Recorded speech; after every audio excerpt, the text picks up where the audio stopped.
Fantasy 16ちょっと紹介させていただきます。Alright, so next we're going to talk a little bit about the game itself.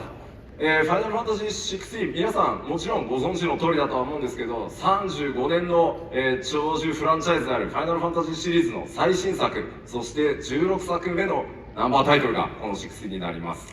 So again, what is Final Fantasy 16? Well, Final Fantasy 16 is the newest numbered title in the Final Fantasy series, a storied franchise with over 35 years of history. 最近、若いジェネレーションのプレイヤーの方、ファイナルファンタジーシリーズよくわかんない、遊んだことないんだよねという方、16作目なので、どうしても1から遊ばなきゃいけないのかなというふうに思う人もいるかもしれないんですが、ファイナルファンタジーシリーズ、必ず独立した物語、世界観、キャラクターを持っているので、安心して初めて遊んでいただくファイナルファンタジーにこの16、チョイスしてもらえるので、ぜひですね、今まで遊んだことのないという人は、この16ぜひ注目していただきたいです。Right. And so what is it that makes this Final Fantasy series unique? Is that, however, despite the fact that the titles are numbered, each one is independent from the others. It features its own story, its own characters, its own systems, and its own feel. And Final Fantasy 16 is no different in that sense. And so it should be just as accessible to a newcomer to the franchise as it is to a longtime fan. Players will not need to play any of the games before this to fully enjoy Final Fantasy 16. But of course, it's okay if you do. Being the team. 今回ファイナルファンタジー16開発を担当しているのが第3開発事業本部、ファイナルファンタジー14とか11とか、それからドラゴンクエストビルダーズなど数は少ないですが、こだわったゲーム開発してきました。Alright, so as most of you know, development on Final Fantasy 16 was handled by Creative Business Unit 3. Our team's past titles include the MMORPGs Final Fantasy 11, Final Fantasy 14, as well as the Dragon Quest Builders series. Again, what we lacked in quantity, we hope to make up for in quality. はい、そんな中で今回開発の主力メンバーちょっと並べてみました。As for our core Final Fantasy 16 dev team members, 一生懸命綺麗に並べてくれたんですけど、ただ顔色の悪いおじさんが並んでる絵になりました。I mean, we had our promotional team do the best to make us all look stylish and handsome. But there's really only so much you can do with Photoshop. So this is not black and white. We are really this gray and lifeless. 俺も朝見たらこう目の下クマすごい。Really, yeah, under your eyes is black. Oh man, every morning. もちろんね、日本の開発チームには若いスターもねたくさんいるんですが、指揮を取っているのはゲームが大好きなこういったちょっとおじさんたちですよというのだけ覚えておいてください。Right. Again, that's not to say we don't have a lot of younger people on the team. We do. It's just that leading up the team are these old guys. はい、もうこれぐらいにしておきましょう。Alright, that's enough of the introductions about the team. Let's move on. はい。Stand here today because of Joshua. 13 years I've waited for this chance. I've slept in filth, drunk from a gutter, killed more men than I can count.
Ready.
On the world on our live stream. 今日は Yes, You Can Bet a Torgal というタイトルでファイナルファンタジー16についてお話ししていきたいと思います。 And as you know, today's panel, Yes, You Can Bet the Torgal, is going to be all about Final Fantasy XVI. まあ時間がね60分と限られてるんでどんどん行こうと思います。 Yeah, we only have about an hour today, so we'd like to get started right away. 今日3つ、お伝えしていきます。1つ目、ファイナルファンタジー16の開発チーム簡単にだけご紹介させてもらいます。 All right, today's panel, we're going to cover three main topics. So first off, we're going to meet the development team for Final Fantasy XVI. はい。それから、ファイナルファンタジー16とは改めてどういったゲームなのか、プレゼンテーションしながら世界初公開のちょっと動画、トレーラーではないですけど動画も使いながら、ご紹介していきたいと思います。 All right, and then next up, we're going to talk about a little bit about Final Fantasy XVI, the game itself. For some of you, it's going to be just like a recap, but we've got a lot of new content, never before seen videos that we're going to be showing you as well.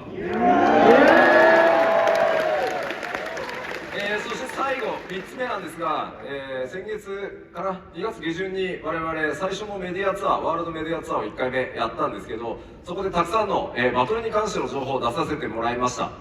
All right, and so for our third section, we're going to be talking a little bit about the media tour that we had in the end of February last year, and some of the questions that arose during that tour. その中でもちろんたくさんのポジティブなフィードバックいただいたんですが、それでもちょっとこういうとこどうなってるのっていう疑問いくつか出てましたので、プレイヤーの皆さん、それからゲーマーの皆さん、ファンの皆さんの疑問点を今日解消するためにフォローアップをさせてもらいます。 And after that media tour was over, we got a lot of positive feedback about the game, but there were still a lot of questions that people had, so we want to spend some time at the end of our panel today to answer some of those questions. その中でですね、ここに PS5 があるので、実際に、ゲームを動かしてみようかなと思います。 And of course, we have a PlayStation 5. This is not just for looks. We're actually going to be using this PS5 today and showing you some actual in-game footage. ただ、一応ファイナルビルドではないので、何かあっても多めに見てください。 All right, and again, we just want to make sure that you know it's not the final build, so there may be some bugs. So please forgive us if something happens, but it should be good. It should be good. It should be good. It's good. It's good. Maybe. では、ぜひ皆さん最後までリラックスしてご覧いただけると嬉しいです。 All right, so everybody relax and let's start the show.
ごめんごめん、単純にボタン間違え Alright, て so you just I pressed the wrong button. Yeah, right.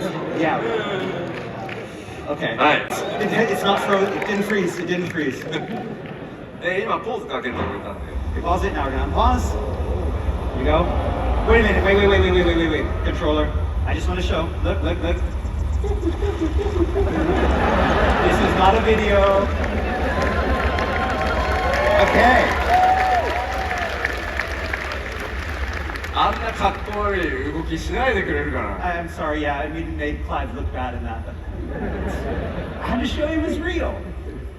まあ、バリスガの世界、これ、フィールドと呼ばれる、まあ、大体2キロ ×2 キロ四方のエリアになりますが、かなりね、広いマップっていうのももちろん用意されてます。 So again, we do have these very open, spacious areas. This one happens to be again about 2 kilometers by 2 kilometers in size. で、ちょっと進んでみましょうか。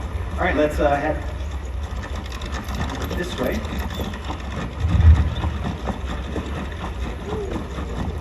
で、まあ、これ、普通のハイファンタジーの世界にはね、存在しないオブジェクトですが、こちら、1500年前に存在していたと言われる、空の文明と言われる謎のね、古代文明の遺跡が各所に点在しています。 Again, we mentioned before that the game is high fantasy, but everywhere in the world you're going to see these type of old relics from an ancient civilization, which we call the Fallen, which existed up until about 1,500 years ago.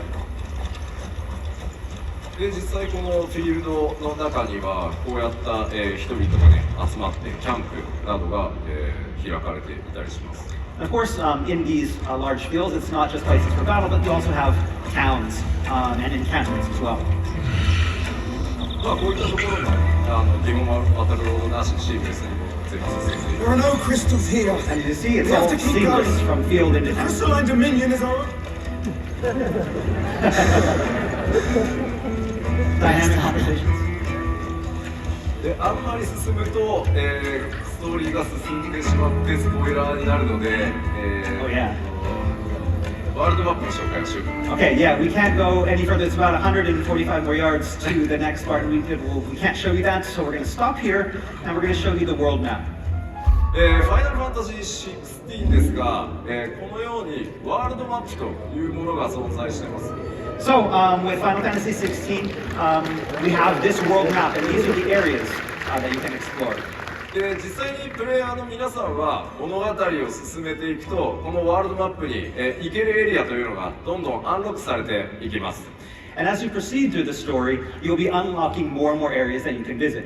で、基本的には物語、ストーリーを進めるためには新しくアンロックされた場所で、まあ、バトルをしたり物語の展開が起こったりするんですけど、もちろんそれに従わずに他のエリアに行ってアイテムを取ってきたり、モブを探したり、そういったことも自由にプレイできるようになってます。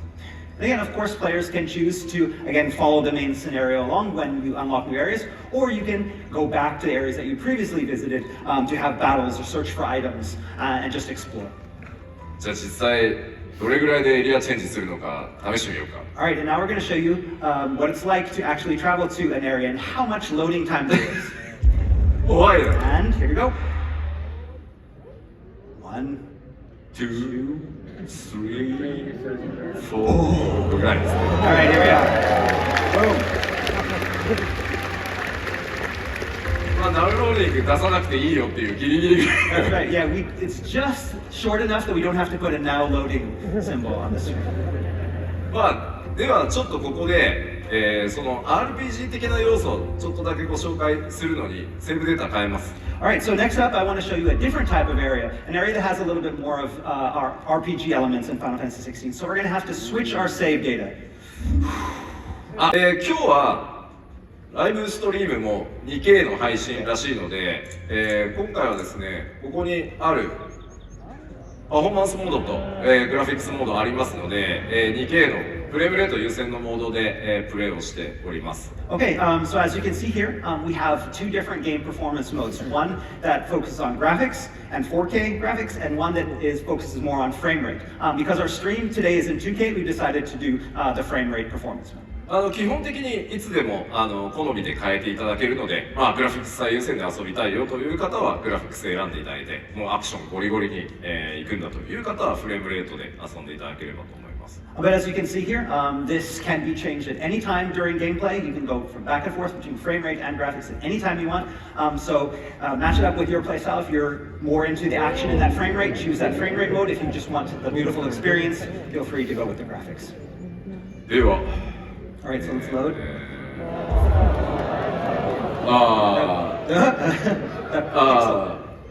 なんだろうね、別のデータを読みます。 Okay, let's go to the next data, and here we are. 早いですよね。 That was it. Very quick. Yes. こちらはですね、クライブ青年期に訪れることになるチドルファスが組織している組織のアジトになります。Alright, so next up we have an area that's called the Hideaway. And this is an area that's run by Sid, someone that Clive meets along his journey.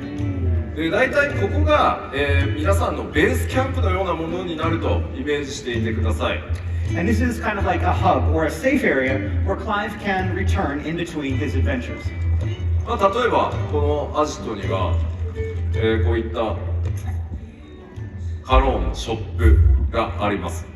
So inside the Hideaway, Clive will find different facilities, such as this shop run by Lady Karen. 武器とか、And here, Clive can buy weapons, 防具とかアクセサリーとか、 accessories, もちろんポーションの補充なんかもね。 as well as the items like potions, the consumables. で他にはトルガルが寝てる。 Oh, Torgal's sleeping. Aww. こちらにはですね、腕利きの鍛冶屋ブラックソーンがいます。 And here we have the Hideaway's master blacksmith, Blackthorn. このブラックソーンのところでは、クライブが手に入れてきた素材、アイテムを使って新しい武器や防具を作ったり、今まで使っている武器や防具のアップグレードを行ったりすることができます。 Here, Clive can bring the materials that he's gathered on his journey to craft new gear or upgrade his existing gear.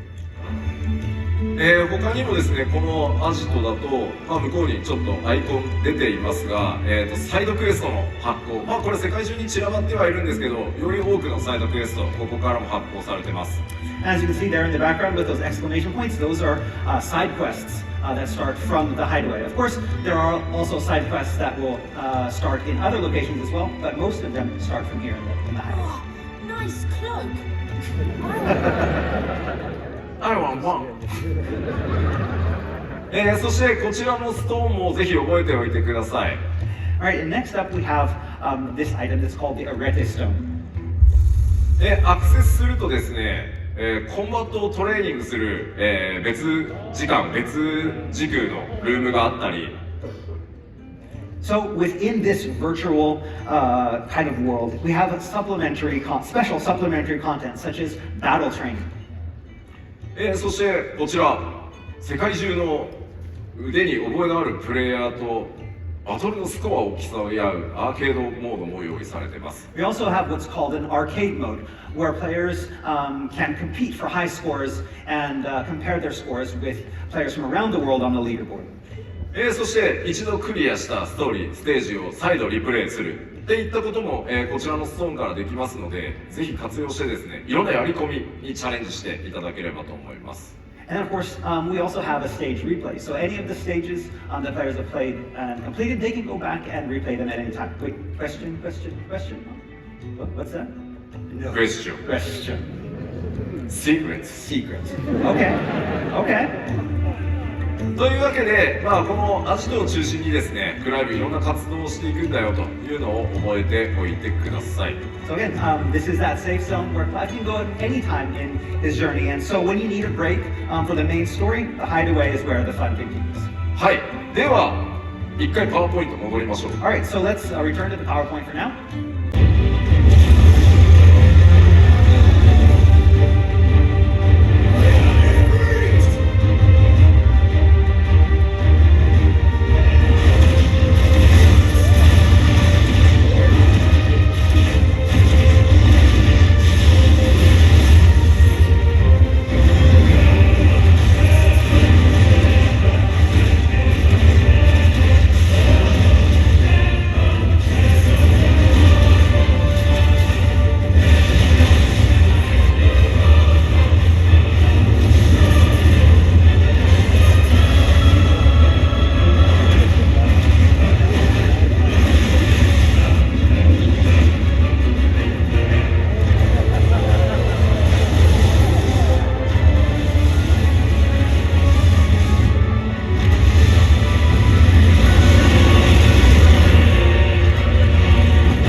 また新しいエリアでバトルを紹介してみようかなと思ってます。 Okay, so we're going to go to a different section of the area that we did the walkthrough before. まずクライムの、現在のギアですが、このアクセサリー何も装備されてません。 Okay, so this is the gear equip screen, and we see at those bottom three slots for accessories, we have nothing equipped in the accessory slots. 普通にクライムのこの召喚銃の切り替えというのは、こちらの L2 ボタン。 Okay, so by pressing the L2 button, that cycles through the three icons that you have channeled. じゃあ僕が全てマニュアルでちょっと敵と戦ってみようかな。 Okay, so first we're going to go through a battle. This is all manual. We have none of the helpful accessories equipped. まず回避は R1 です So ね。 you press R1 to evade. See him evading there. で仲間たちはオートで戦い。 And then you have Jill and Torval are fighting automatically. 今うまく回しますね。 That was a good job. でもかわせない。 And that was a bad. Dodge.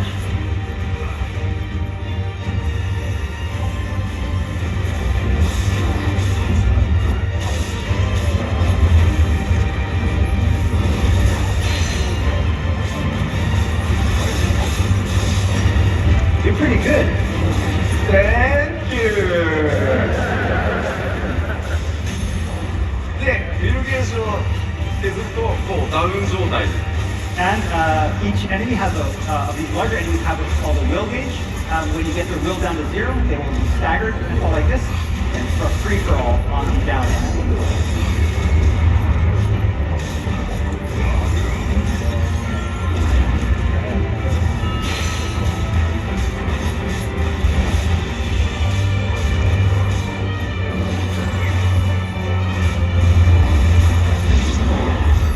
では倒しました。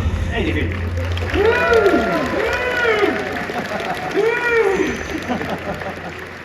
How much practice? え How much Four practice? times? 4 times? はい、今のが、何も、サポートつけてない状態、フルのアクションだと思っていただければいいです。僕なんて全然下手な方なんで。 All right, and again, that was with none of the helpful timely accessories equipped. And so, again, I'm not as good as this as a lot of players are, but that's what it's like at the base difficulty. ここで